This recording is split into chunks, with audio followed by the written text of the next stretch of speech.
I'm Locke Meredith. I'd like to invite you to join me on the next Legal Lines, where my guest is Vicki Ellis with Heritage Ranch.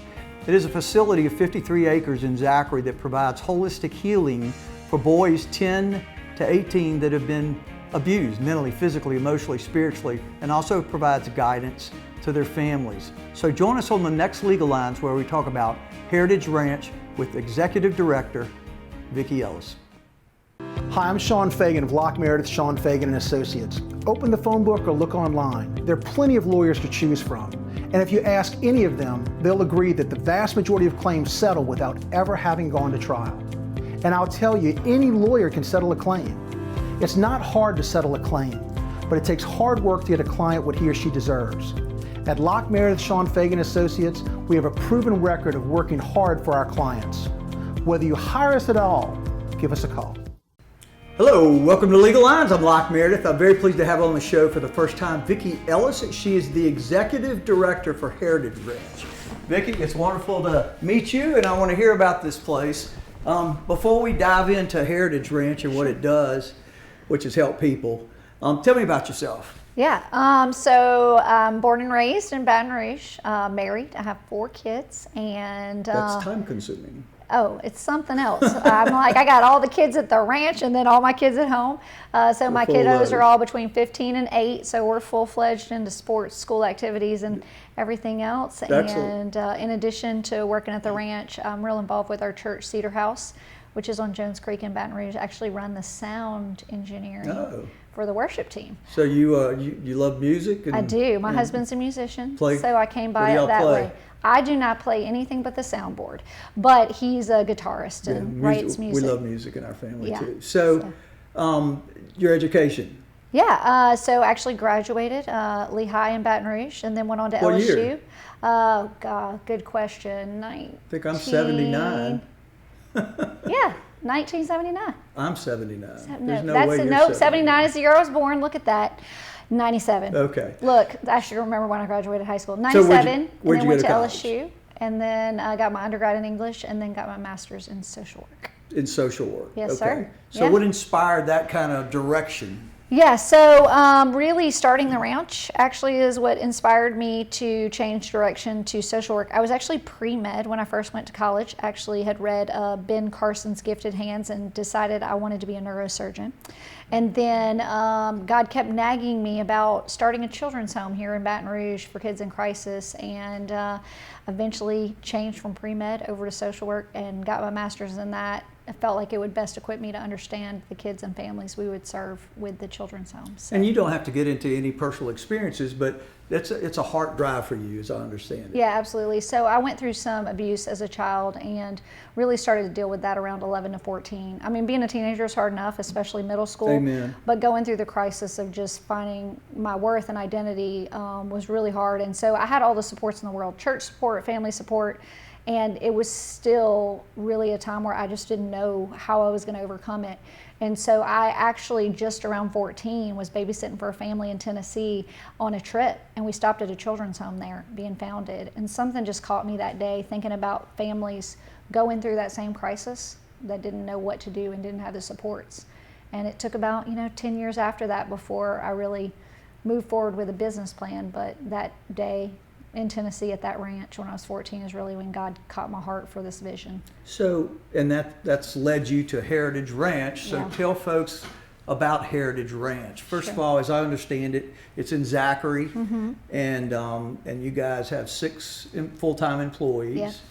And tell folks what you do. Yeah, absolutely. So we're a residential children's home, and really what residential children's home. Yeah, so it's inpatient. That's going to be unusual, right? There are different ones across the state. One thing that's really different about our program is really that the boys live on our campus in a house, and it's just for boys. Just for boys right now. Ages 10 to 18. Yes, sir. Look, you know the mission as well as I do. Boys 10 to 18, and they come and they live on our property. We have a home with a husband and wife couple that are the full-time staff. They do schooling on campus. We partner with the University of Utah to do school online, but we're educating them right there on the campus so that we can help them with whatever educational barriers they're dealing with. And the boys come because they're dealing with some pretty serious crises at home: depression, anxiety, suicide risk, behavioral acting out. But the one big thing I try to tell people about our program is that it's not just about the boys, it's about their families.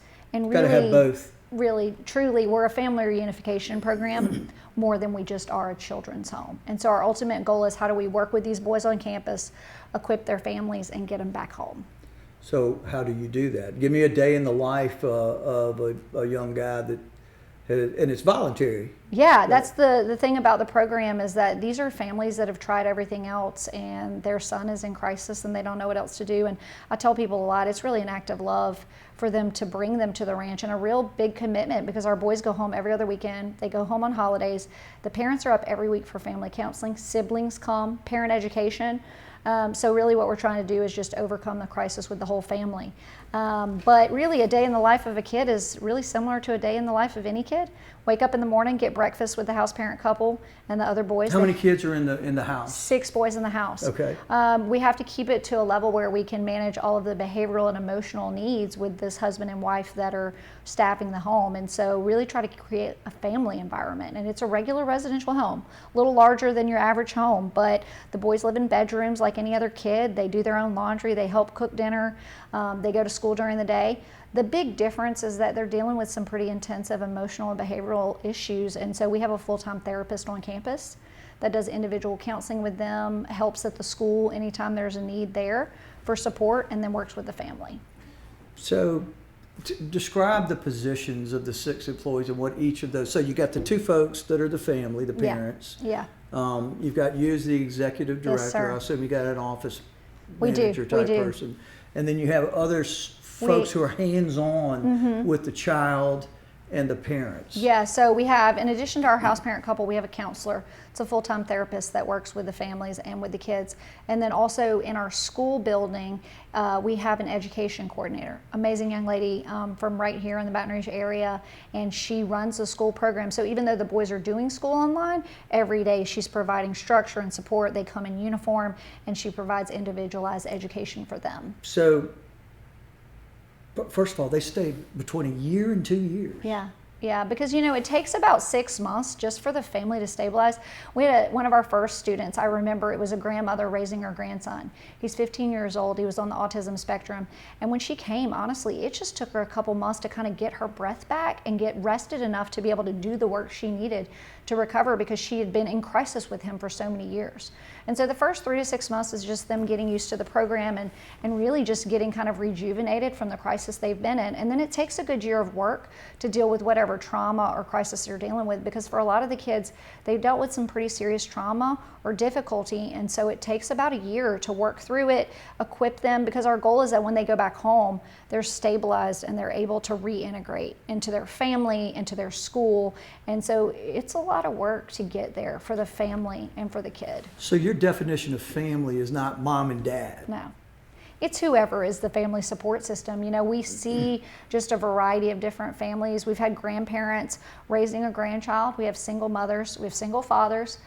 We have husband and wife couples, and then in addition to that, I'm trying to think of kind of any other demographics. We've had situations where we literally had grandparents working with a single mom, and the grandparents were at every single session because they are working with this family to create stability. And so it's whomever is involved that we work with, and we equip them with parenting, education, and skills, and really just working through how do they respond to their child and what is the deeper issue underneath that has to be dealt with. So let's focus on the young man first. Yeah, for sure. So kind of what is the overriding umbrella principles or concepts that you're trying to teach them? Yeah. And then how do you teach them? That's a great question. Well, one of the biggest things that we really focus on is we say that one of the kind of the rules of dysfunctional or families that are struggling. I'll tell you what, before we dive into this, no. let's continue that on the next segment. Sure, no problem. We'll be right back. This is Locke Meredith with Legal Lines. My special guest, Vicki Ellis with Heritage Ranch. We'll be right back. I'm lawyer Collins Locke Meredith. Trust is important when hiring an injury law firm. At Locke Meredith, Sean Fagan Associates, thousands have trusted us and gotten the results they deserved. Visit us at LockeMeredith.com. Whether you hire us at all, give us a call, 272-5555. Hi, I'm Mitchell Meredith. Injuries happen when you least expect them to, making your life more complicated. At Locke Meredith, Sean Fagan and Associates, we know this and we strive to help each of our clients during these times. Whether you hire us at all, give us a call at 272-5555.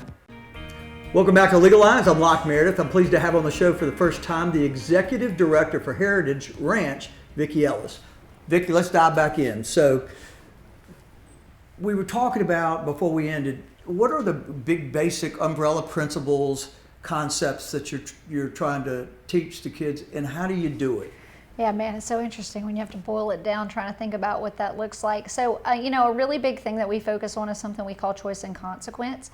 It's really teaching choice them, and consequence. Choice and consequence. So, what we talk about is that there's two approaches to working with kids. You're either focused on discipline or punishment. Punishment is afterwards. It's kind of this response that you make whenever something happens, and it's like, okay, you just did this thing, now you're grounded for a month.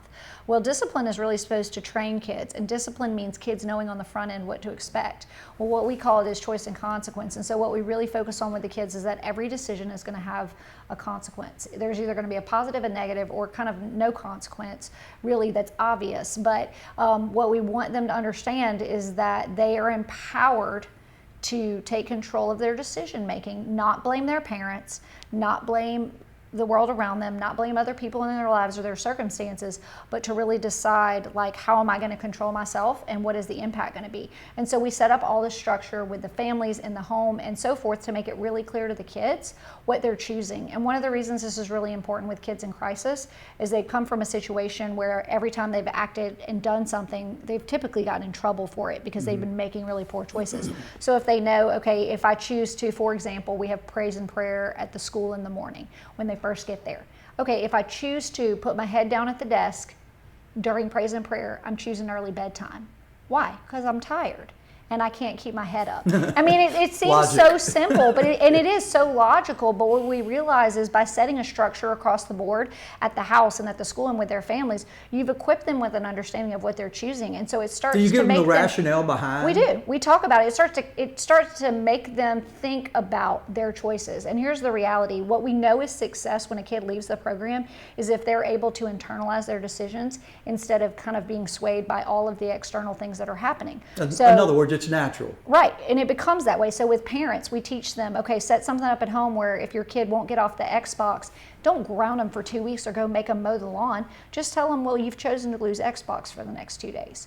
Or if you choose not to do your chores and you refuse to do the dishes, okay, well, you're going to be choosing to do an extra chore the next night. And so really it sounds so simple, but by creating this as an infrastructure to the program, we're not only able to give them structure and expectation, we then can start to talk to them about how their choices are affecting them in other areas of their lives. So we have some kids that come in with really deep trauma and they want to avoid it. Well, now we talk to them about the choice to avoid your trauma means you're now dealing with social anxiety. You're now dealing with broken relationships because you won't trust people. And so when you can, across the board, start to teach them about the consequence, well, then we go back to them. And I was just talking to a boy recently and I said, look, you've been here for a long enough time. It's time to start with trauma counseling. He's like, I don't want to do it. I'm like, okay, well, trauma counseling, yeah. In other words, face the pain. Really, just face it. And so I'm like, okay, you could choose that. But if you choose not to do the trauma counseling, you're choosing to continue to live with this anger and this bitterness and what comes out of that. And so everything that we do comes back to really choice and consequence. And honestly, at the core, it's really just God's design for how he designed us, right? He gave us choice and then said, you can choose free will, but if you choose X, this happens, and if you choose that. And so it doesn't sound very therapeutic, but in functionality, it's something that we work all of our boys on in every area of their life, on how the choices they're making and the choices being made in their family unit and the length are of impacting time, them. A year to 2 years, it requires that length of time to make them just, I guess, adopted as part of who they are. Yeah, and it's also for the families, because a lot of times when the families come in, you know, a parent where a kid continues to get in trouble, they kind of take either two approaches. They get really punitive and they consequence and kind of give punishment for everything, or they get so nervous about their kid's response, because if you tell your kid that they're in trouble and they punch a wall or they threaten to commit suicide, it starts to make you nervous. And so a lot of times the parents come in and they're scared to punish, or they're scared to consequence them. And so it takes a while for the parents to start to realize that the stability in this approach, it actually works. And when they start to see that they can be consistent and what that creates in the relationship with their child, that's another one of the outcomes that's really huge, because we tell parents that like your yes being your yes and your no being your no, even though it's hard when you're working with your kids, it means it starts to build trust. And a lot of times they just haven't been able to do that because they, honestly, wonderful parents, but scared of what is going to happen if they follow through. So you say first it's choice and consequence. Any other, is that kind of the overriding? Well, I mean, we do obviously, I guess I shouldn't say like obviously, but we do some other things in terms of cognitive behavioral therapy and other things. Choice and consequence is the core of kind of the day-to-day. That's the big picture. Yeah, but in addition to that, there's all the other things that we do with the boys. I mean, it's the house dad fishing at the pond, the house mom cooking with the kid. It's the education coordinator, working a kid that's in the middle of a meltdown through how does he come back and do his education when he's 2 grades behind or too something. Angry and he's multiple grades behind. And so there's all the other things that we're doing with the kids. The choice and consequence is kind of just the underpinning of how we approach everything. But then day to day, really we're doing therapy all the time through relationship and giving them spaces where they can process through their pain and the difficulty that they've been facing. So is the therapy that y'all do, first of all, is it like one person per day, one per week? Well, that's a great question. How does that go? Yeah, so every kid, typically speaking, does family counseling every other week, where the full family, siblings, everybody comes up and does a session on campus with our counselor. They do individual counseling the opposite weeks, and then we have a parent support group where all of the parents, whomever that is, grandparents, moms, dads, they come up in a group. Parents Anonymous, huh? Right, and we educate, and it's interesting because you have parents there. One might be a single mom working at Subway, and another one's a teacher, another's an attorney, and it's just this space to say, this is what it feels like when you have a kid in crisis. And a lot of times people are judging you because they think the reason your kid's in crisis is because you're not a good parent. And so giving them a space to work through that and talk through and then challenge each other to be consistent with their kids is a big part of the program as well. And so they do the parent support group. We have peer support groups, and then we do grief groups and different things based on the kids' needs. And so they're getting therapy in different ways. So no kid gets the same treatment? I mean, I guess it's individualized. It's individualized, right? Yeah, we might have, and we also work with the community.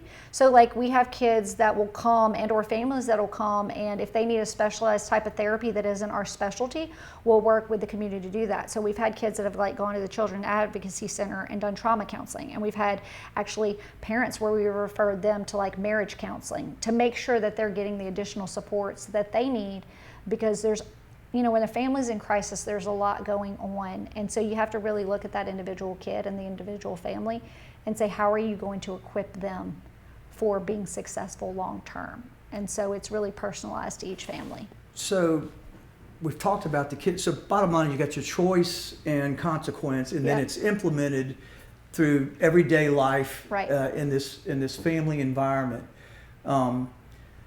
It takes time, and they have counseling, specialized, individualized. Let's talk now about how do y'all counsel the family? You talked about the family groups. Is there individual counseling? I tell you what, let's continue this on the next segment, and we'll be right back. This is Locke Meredith with Legal Lines. My guest is Vicki Ellis with Heritage Ranch. We'll be right back. I'm lawyer Locke Meredith. If you're battling an insurance company because of a wreck not your fault, and they're not calling you back or being fair, whether you hire us at all, give us a call, 272-5555, or email Locke Meredith, Sean Fagan and Associates. You have nothing to lose. Hi, I'm Sean Fagan of Locke Meredith, Sean Fagan and Associates. When insurance companies have been unfair, we've never been afraid to go to trial. Fighting hard to protect your rights, we never settle a case out of convenience. We only settle when it's right for you. Whether you hire us at all, give us a call. Hi, I'm Mitchell Meredith. Injuries happen when you least expect them to, making your life more complicated. At Locke Meredith, Sean Fagan and Associates, we know this, and we strive to help each of our clients during these times. Whether you hire us at all, give us a call at 272-5555. I'm lawyer Collins Locke Meredith. Trust is important when hiring an injury law firm. At Locke Meredith, Sean Fagan Associates, thousands have trusted us and gotten the results they deserved. Visit us at LockeMeredith.com. Whether you hire us at all, give us a call, 272-5555. Welcome back to Legal Lines. I'm Locke Meredith. Again, pleased to have on the show Vicki Ellis. She's the Executive Director for Heritage House, which is a residential counseling program for youth 10 to 18 and their families in a residential setting. So it's fascinating. We talked about how that looks for the young men. What is the gambit of trauma that you've seen? I assume it's sexual and physical, but it varies so much. It's a great question. I mean, we've had kids that have come to us because they were on the verge of being involved in the court system for, criminal activity, as far as like stealing something or getting in trouble for minor offenses that we've worked with, and so that's the reason that they're there. We've had kids that have severe social anxiety and literally refuse to go to school and were failing from prior years. We've had kids on the autism spectrum that are having meltdowns and aren't able to function and just need the support as they're going through that process and the crisis it's created. And then we have kids who've dealt with sexual abuse and physical abuse and trauma. And the one defining factor I would say across the board that I tell people is that for all of our kids, these are traumas or experiences that have happened, but they aren't in a situation where they're not safe to be at home, because these are usually situations that have happened with like extended family members or some engagement in the community. And so all of our families are families that are engaged and the environment at their home is safe, but the trauma and the experiences over time has gotten them to the point where they need more. They need out-of-home care. And a lot of our kids, because of behavioral issues, a lot of anger too. I mean, we have kids that when they first come, when they get angry, you wouldn't be surprised to find a hole in the wall in their bedroom or them acting out. Now, we don't take any kids that are violent. We don't take any kids that are sexual offenders, because we are a family environment. I mean, they're roommates, and we're on a 52-acre campus in Zachary, where if they walk down the driveway and onto the road, they've run away, and we're calling the police. And so this is not a lockdown facility. And so that's kind of the difference in terms of the kids that we're working with. So I know from my previous conversations and reading about Heritage Ranch, it's Christian based. It's based on Christ. Yes, sir. And so tell me how that is involved in all of the residential life at the ranch. That's great. So practically speaking, it's just kind of integrated into who our staff are. I tell them people should be able to know that you love Jesus by how you act and not just what you say, right? So it's loving the boys where they are and really allowing them to experience the unconditional love of the Lord just through their engagements with staff. But also, in addition to that, we do devotions in the evenings, prayer at meals.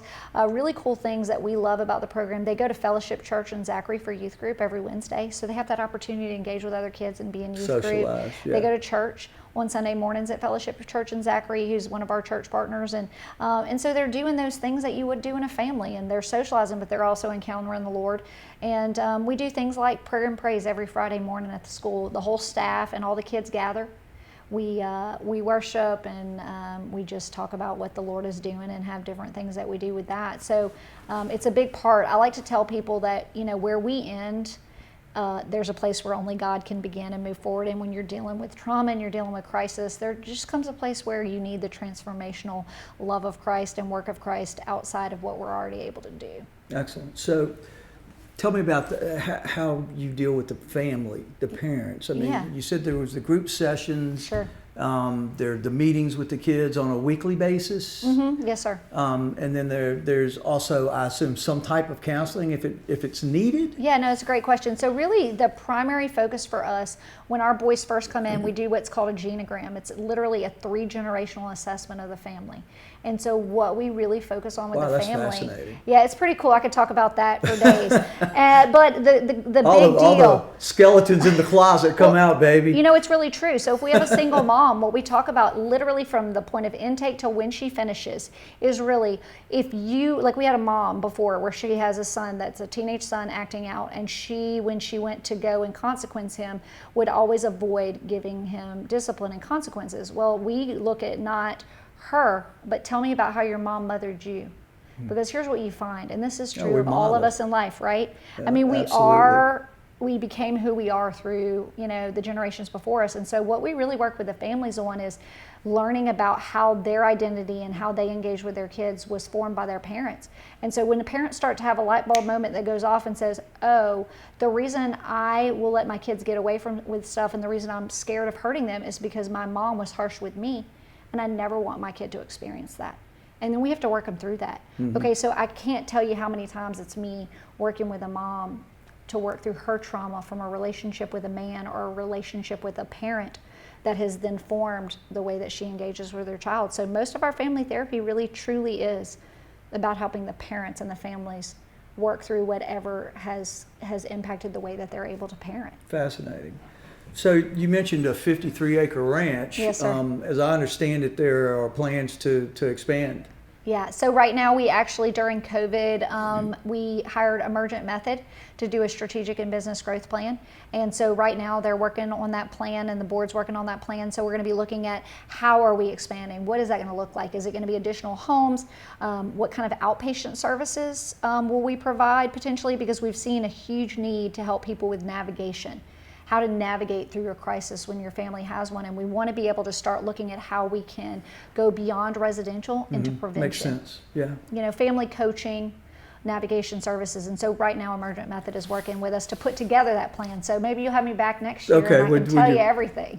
Dropping the bricks. So tell me, how is this paid for? How do folks? You said it's voluntary, so I assume they come here and you got to. There's tuition for the families. There's tuition for the families, but we want it to be affordable enough that they can. It's not prohibitive, because there's a lot of families where they couldn't afford the services that we provide, and so it's done based on a sliding scale for income. But in addition to that, it's the community. It's the philanthropic generosity. You've got a lot of big players who are supporting your ranch. Yeah, it's so very we have, impressive. Yeah, well, thank you so much. We have individuals, companies that partner. We have annual events. We have a gala. It's coming up in September. Golf tournament every year. That's coming up in October. And then we have relationships with foundations and grantors and also churches.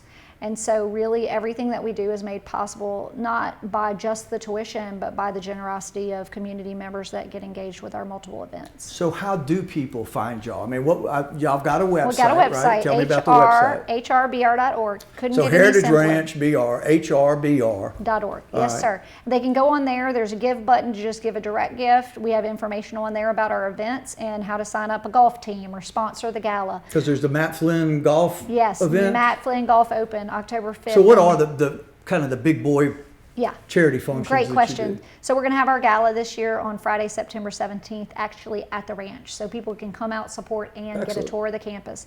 Tuesday, October 5th this year is the Matt Flynn Open Golf Tournament.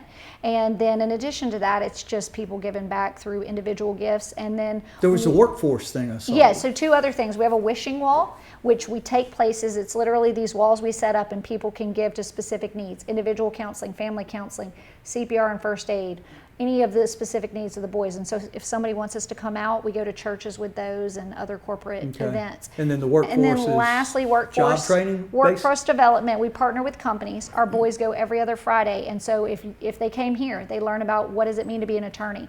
They went to ITI, Diesel Driving Academy. Vicki, it's been wonderful having you on the show. Absolutely. Thank you so much for the opportunity. Greatest success. It's Locke Meredith with Legal Lines. Vicki Ellis with Heritage Ranch. Thanks for being with us.